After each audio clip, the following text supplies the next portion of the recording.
This morning we're going to talk a little bit about, we're going to change the direction of this. That's just kind of a background. We're going to talk a little bit about some of the things that we began to notice some years ago.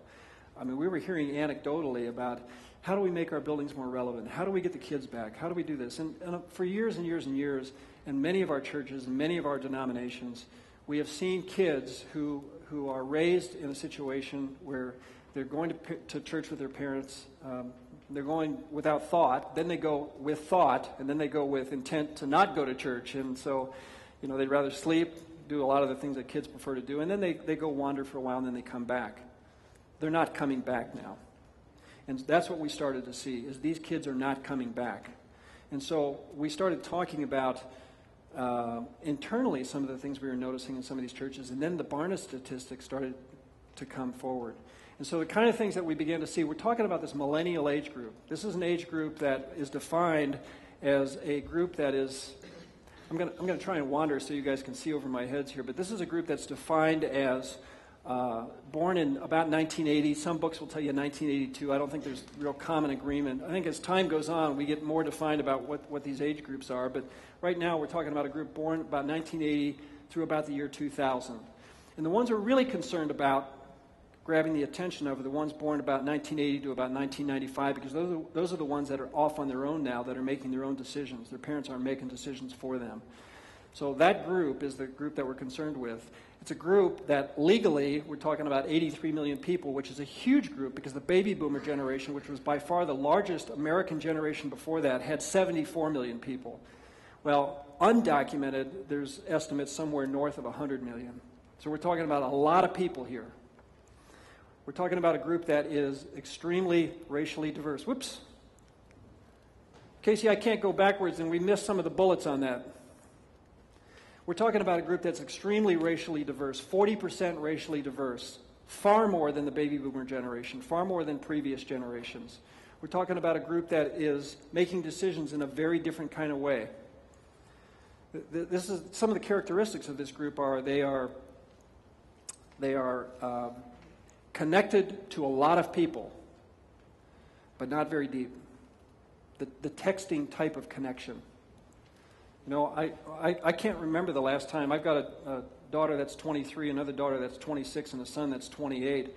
I can't remember the last time I talked to any of them on the telephone. They just flat won't answer their phone. I'll call them, and they'll text me back. Did you need something? This is a generation that doesn't use those kinds of ways to connect to people. They use texting. That's their form. I don't know what the next form is going to be, but right now it's a relatively shallow form to get basic information out, and they do it all day long. My introduction to that was the first phone bill that I got on my daughter's phone came back with 800 and some odd texts at 10 cents a piece. We had some talking to do.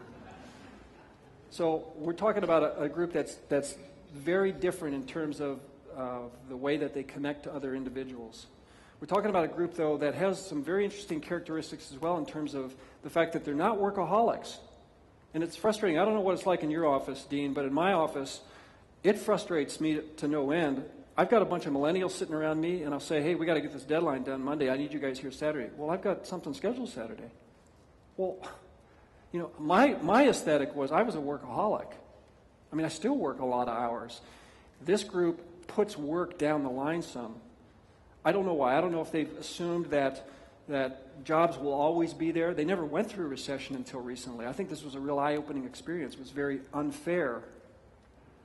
But this is a group that doesn't work the same way. They put their priorities in other places. One of their priorities, they're extremely family-oriented.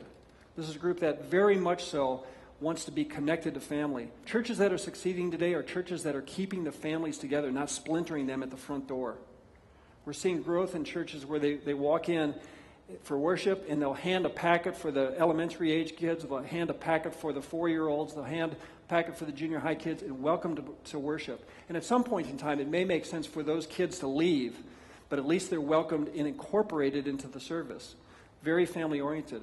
And churches that are doing well to plan their spaces are figuring out how to keep those kids nearby because those parents are not comfortable turning their kids loose down the hall, up the stairs, around the bend, through the woods, over the dale. That's not going to work for a lot of these younger families. So very interesting dynamic with this group of people. Very interesting set of criteria, the way that they make decisions. Very willing, by the way, to be connected to and mentored by older people. Exactly the opposite of us. I'm a baby boomer. I was born in 57. Get me out of here. No respect for the older generation. This is a generation that wants to be connected and will seek connection to older people if the older people will realize it and turn to them. So very important. Very digital oriented, as this says. That's just part of life. And it's part of the way that information is transferred to them. So video, texting, those kinds of things are very important.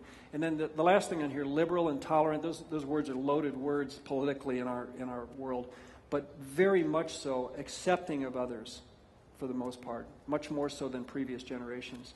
And educated is the second bullet point. Confident, connected, open to change. This word fun, you know, I was sitting with a group in Mission Viejo, California 3 or 4 weeks ago, and 3 of the 4 people seated at the table with me were millennial-age kids or adults at this point. They were 20-something adults. And they kept using the word fun. And I kept thinking, fun? What does fun have to do with it? Well, fun has to do with joy. And I think this group that's seeking authentic community also understands the importance of joy. And so I think they do try to make it fun. They do try to make it joyous. They do try to set up those environments. As Michael was saying before, you know, they don't have the organist up there playing the dirges every Sunday morning. That doesn't work for them. You're not going to attract people doing that sort of thing. You've got to connect to them in a very different way. So, again, very, very interesting. Let's see if that'll go. Hey, there we go. This is a group, the millennials, who are rethinking Christianity in a big way. 70% say church is irrelevant to them. There's only 7.5% of this age group that attends church on a regular basis. Far different than previous generations. Far, far different. Not coming back to church.